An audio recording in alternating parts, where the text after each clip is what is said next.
നിത്യവും വീട്ടിൽ നിലവിളക്ക് കൊളുത്തുമ്പോൾ എപ്പോഴും കഴുകി വൃത്തിയാക്കി തന്നെ ഇത് ഉപയോഗിക്കണം എന്നുള്ളത് നമുക്ക് ഏവർക്കും അറിയാം. എന്നാൽ ചിലർക്കുള്ള സംശയം രാവിലെ കത്തിച്ച നിലവിളക്ക് വൈകുന്നേരത്ത് കഴുകാതെ വീണ്ടും കത്തിക്കാമോ എന്നുള്ളതാണ്. അല്ലെങ്കിൽ വൈകുന്നേരത്ത് കത്തിച്ചത് കഴുകാതെ തന്നെ വീണ്ടും പിറ്റേ ദിവസം രാവിലെ കത്തിക്കാമോ എന്നൊക്കെ പലർക്കും പല സംശയമുണ്ട്. പക്ഷേ നാം ഓരോ തവണ കത്തിച്ച് കഴിയുമ്പോഴും അതിനകത്തുള്ള ആ അവശേഷിക്കുന്ന എണ്ണയോ തിരിയോ ഉണ്ടെങ്കിൽ അവയൊക്കെ മാറ്റി വൃത്തിയാക്കിയിട്ട് തന്നെ വൈകുന്നേരത്ത് വീണ്ടും കത്തിക്കാൻ പാടുള്ളൂ. ഇപ്പോൾ രാവിലെ കത്തിച്ചാലും വൈകുന്നേരത്ത് കത്തിക്കുന്നതിന് മുൻപായിട്ട് അത് വൃത്തിയാക്കി വേണം നമ്മൾ ഉപയോഗിക്കേണ്ടത്. അതുപോലെ തന്നെ ചിലർക്കുള്ള സംശയം രാത്രിയിൽ തന്നെ പിറ്റേ ദിവസം വിളക്ക് കത്തിക്കാനുള്ളത് രാത്രിയിൽ തന്നെ വിളക്ക് കഴുകി വെക്കുന്നതിൽ ദോഷമുണ്ട് എന്നുള്ളതാണ്.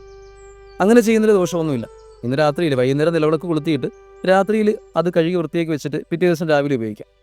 എങ്ങനെയായിരുന്നാലും കഴുകി വൃത്തിയാക്കി തന്നെ നിലവിളക്ക് കൊളുത്തുവാൻ നാം പ്രത്യേകം ശ്രദ്ധിക്കണം.